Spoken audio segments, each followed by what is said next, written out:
Fala, galerinha do sexto ano, tudo bem? Professor Roberto Falcione, junto comigo, fechando essa trilogia, professor Natan, e em nome da Secretaria da Educação, sejam todos bem-vindos. E essa aula, nossa, cereja do bolo, como a gente gosta de brincar, dizendo que nós vamos poder contar um pouco sobre a história dos Chetás.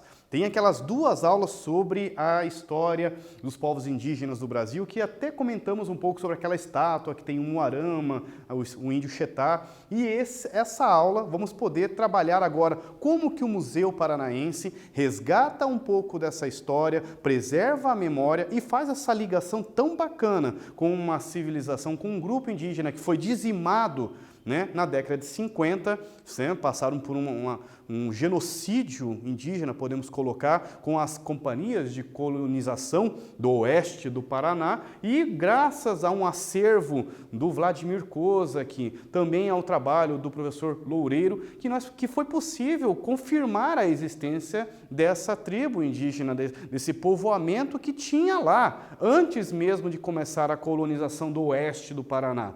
É isso que nós vamos trabalhar nesse tema de hoje. Embarque nessa, vamos juntos, boa aula para todos nós.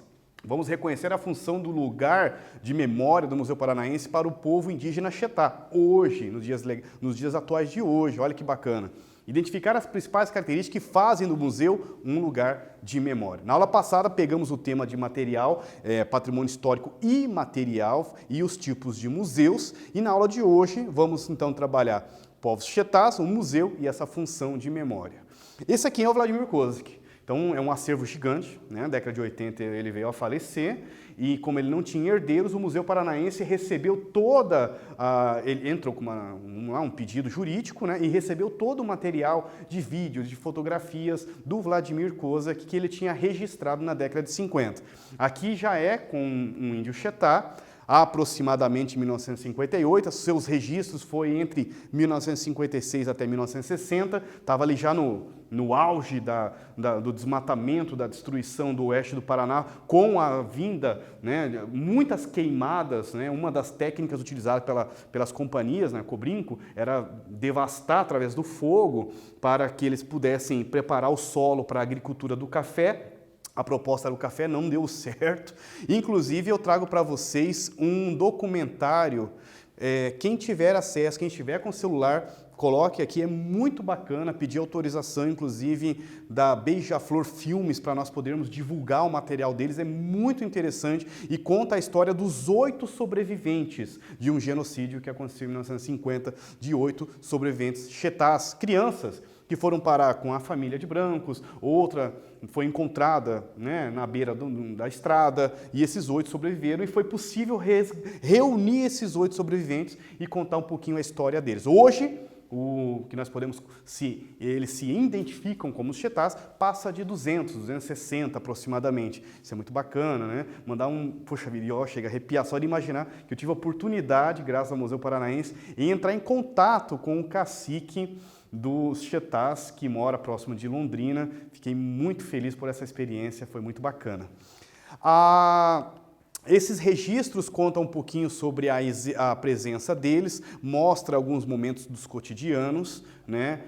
Artesanatos que os Chetás já sabiam produzir, algumas técnicas de pescaria, de caça, era um grupo seminômades que eles tinham que estar transitando em algumas localidades, próximo de Umuarama, e o jornal da época já falava desse genocídio, né? Essa aqui é uma nota da Gazeta do Povo, de 1959, que publicou que tinha um recuo melancólico dos Chetás na região da Serra dos Dourados. Em dezembro, a companhia Cobrinco atuava na região e intensifica a ocupação do território Chetá. Seus caminhões teriam sido vistos pelo menos 2 vezes conduzindo os índios para fora da Serra dos Dourados. Qual o destino? Ninguém sabe de nada. Ao que parece, até agora procurou averiguar, pessoas temem fazer denúncias. Realmente, e é muito bacana ver assim o depoimento desses 8 sobreviventes. Hoje, né, o documentário é 2011, alguns aqui, inclusive por idade, já vieram a falecer, e eles vão contar o depoimento deles, né, que encontravam às vezes comida envenenada na mata para eles se alimentarem. ou mesmo através de arma de fogo, eles eram atacados, né? Conta um deles que o pai foi pescar, quando chegou, estavam todos os mortos no chão. Tem um depoimento assim que chega a ser muito emocionante, que a menina, puxa vida, né, a Chetá conta que estava no colo da mãe e o pai pedia para sair, né, não, a mãe está dormindo, daí, não, sua mãe não está dormindo. Então, assim, é muito emocionante toda essa dor, esse sofrimento e como que eles foram expulsos da sua região. Quase poderiam entrar quase que numa história lendária, se não fossem esses registros fotográficos e se não fosse hoje todo um trabalho dos Chetás em também se reunir, em também participar, produzir artesanatos, visitar o Museu Paranaense, como eles sempre fazem, no momento que nós estamos hoje, que não está podendo, mas em situações normais, eles sempre estão visitando o Museu Paranaense, se reencontrando. E o Museu Paranaense virou um lugar, além da memória, um local de socialização para eles se encontrarem. E essa é a parte bacana do nosso trabalho. Então aqui estão os registros, bem bacana, e vocês vão agora assistir com o professor Roberto uma entrevista que o professor Roberto teve, puxa vida, uma honra de poder fazer com a doutora arqueóloga Cláudia Inês Parrelada, que é uma arqueóloga com mais de 30 e poucos anos no Museu Paranaense. Foi uma experiência muito bacana. Todo mundo atentos aí para esse novo vídeo, professor Roberto.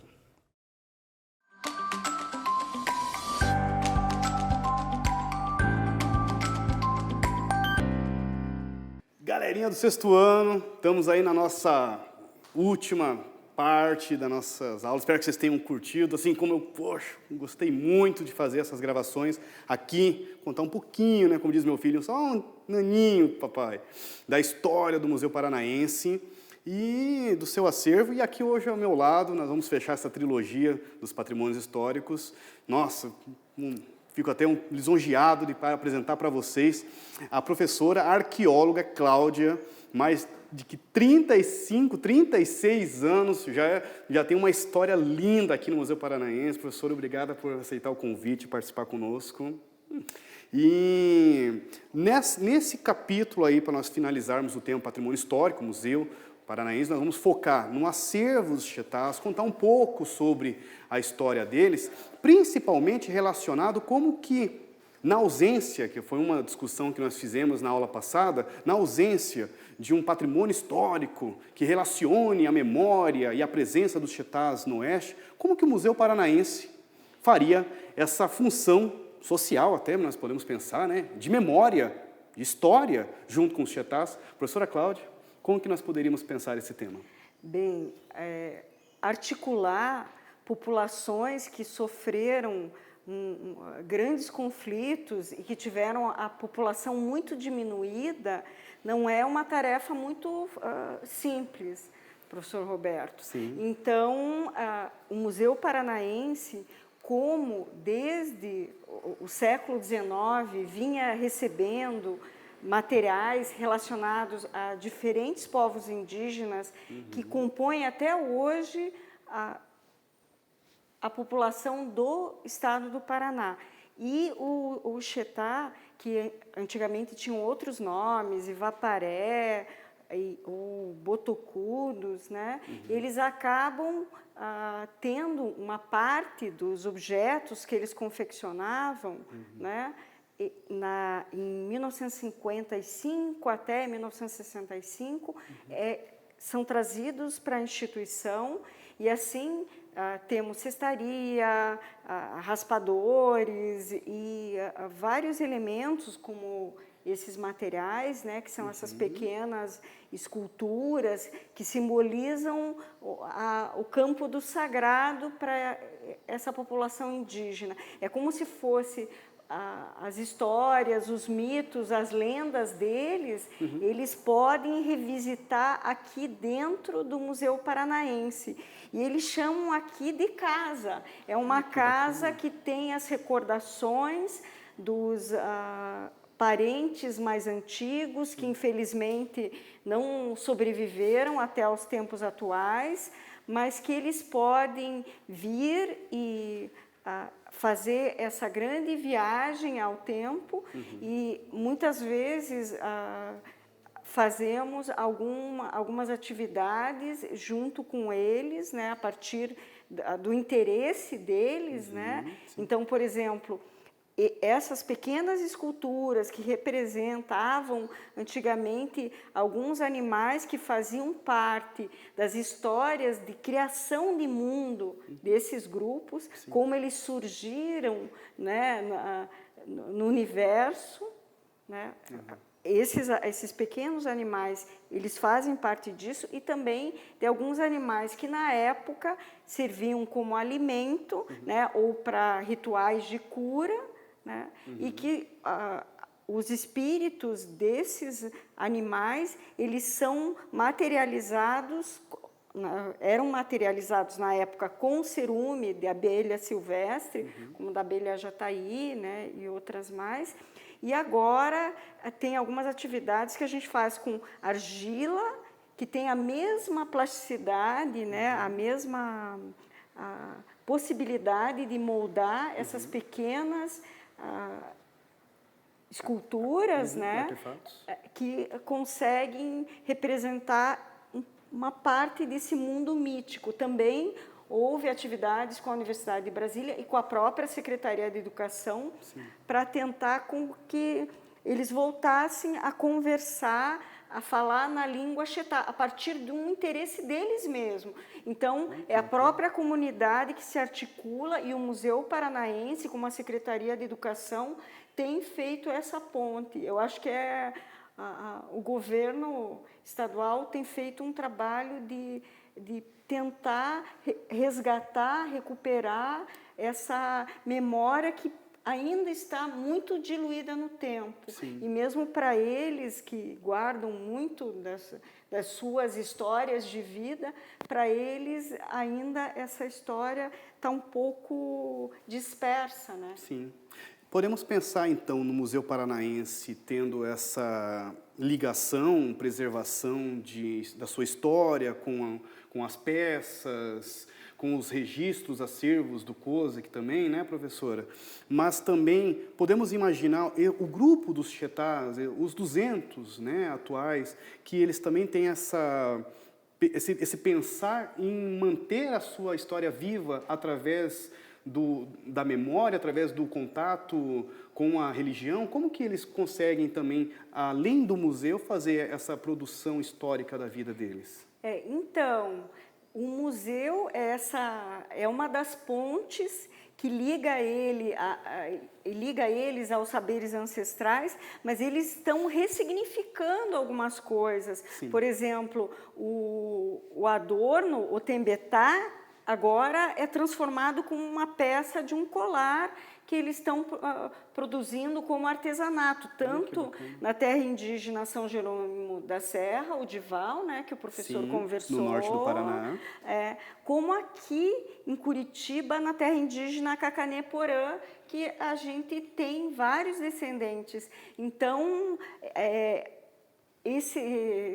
essa cultura material, esses objetos, eles recebem novos significados e conseguem manter essa memória sempre viva, né? Sim. Porque por mais que tenha o contato com a sociedade e eles se vistam com roupas como qualquer brasileiro se veste, eles têm esses saberes ancestrais, tradicionais, e eles querem manter isso vivo, né? Então, por isso eles se auto-identificam como Chetá.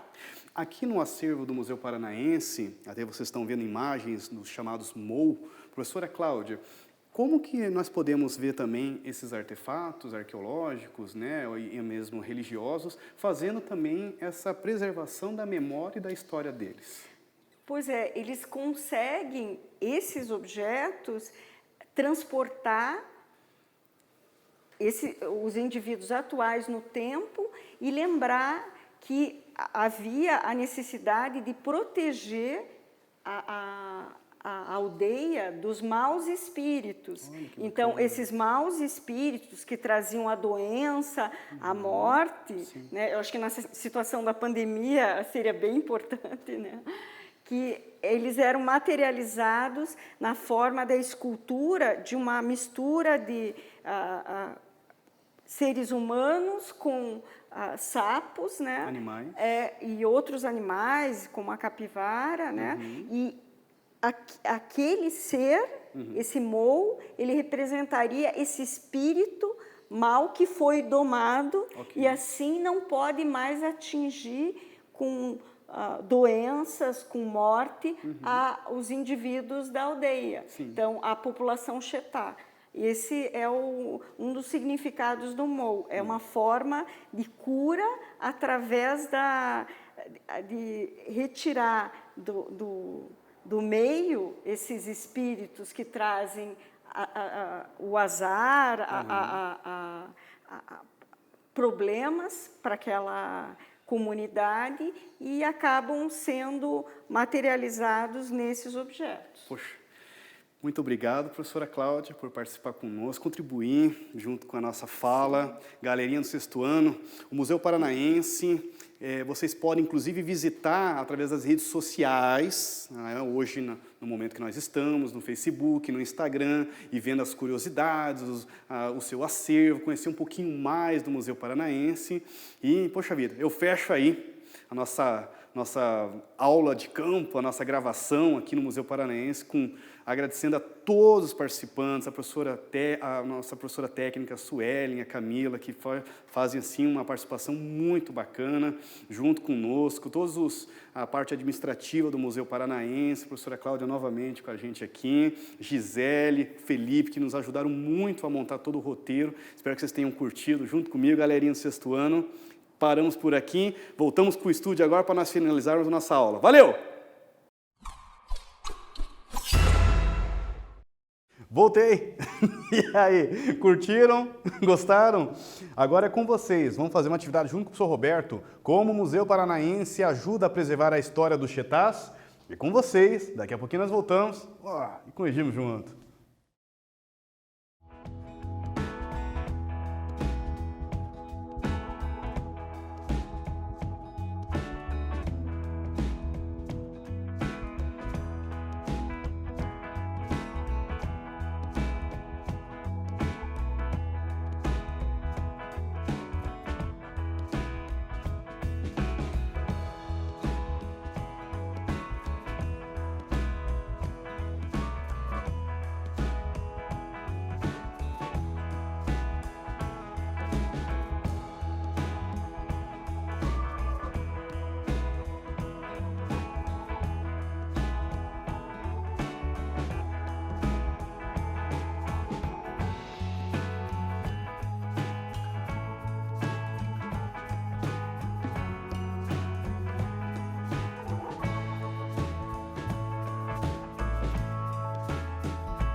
Voltei.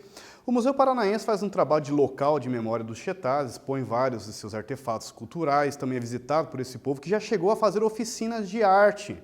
O museu também recebeu o acervo do fotógrafo Vladimir Kozak, que nós comentamos após sua morte. Aqui estão os registros da Maria Rosa Brasil Tiguá, né, moradora de Umuarama. O Museu Paranaense, por ter em seu acervo vídeos, fotografias do Kozak, recebe muitas visitas atualmente. E também eles pude perceber nas fotografias que eles tiveram a oportunidade de assistirem às filmagens, né, dos Chetás da década de 50, feita pelo Kozak. Aqui está uma imagem, então, da Maria Tiguá. Aqui, há outros Chetás fazendo aqueles artesanatos. Lá naquele vídeo que o professor Roberto fez com a doutora Cláudia, estão aqui os artefatos expostos no museu deles. E é muito bacana dessa função, então, do museu de preservar a memória deles. Outra vez aqui, né, outros Chetás que se reuniram nesse dia. Nossa, deve ter sido um dia muito bacana, olha que legal. Então é uma função de memória que o museu acaba tendo. Literalmente o seu termo, museion, em grego, lugar de memória, né, da Mnemosine, entre Zeus e a Titã Mnemosine, e realmente ele fazendo essa função de lugar de memória. Então aqui está aquele desafio. Da aula passada que o professor Roberto passou para vocês, foram 2 aulas da Semana Cultural, Semana do Conhecimento. Lembrem de vocês fazerem essas postagens na hashtag do conhecimento, hashtag aula Paraná na história. Lembrem que bacana vocês aproveitar materiais recicláveis em casa, o mínimo possível não sair de casa, é muito importante por esse momento. Lembre de utilizar materiais recicláveis, não é mesmo? E sempre envolva o seu professor, a sua professora de história. Convide, peça orientações, pergunte para ele se aquele prédio é legal para fazer a maquete, para não fazer e tudo mais. Fechamos aí a nossa semana Semana do Conhecimento, a aula que vem vocês vão estudar com o professor Roberto, o processo de ruralização, voltamos para o Império Romano, já caindo, como diz, né, a decadência, a desagregação do Império, só agradecimentos, galerinha do 6º ano, do Paraná todo. Fico aí esperando o material de vocês, eu quero acompanhar todas as produções históricas de vocês, agora vocês literalmente vão ser os historiadores, não é mesmo? Abração, foco nos estudos, força, um pouquinho de fé não faz mal a ninguém. Até a próxima, galerinha!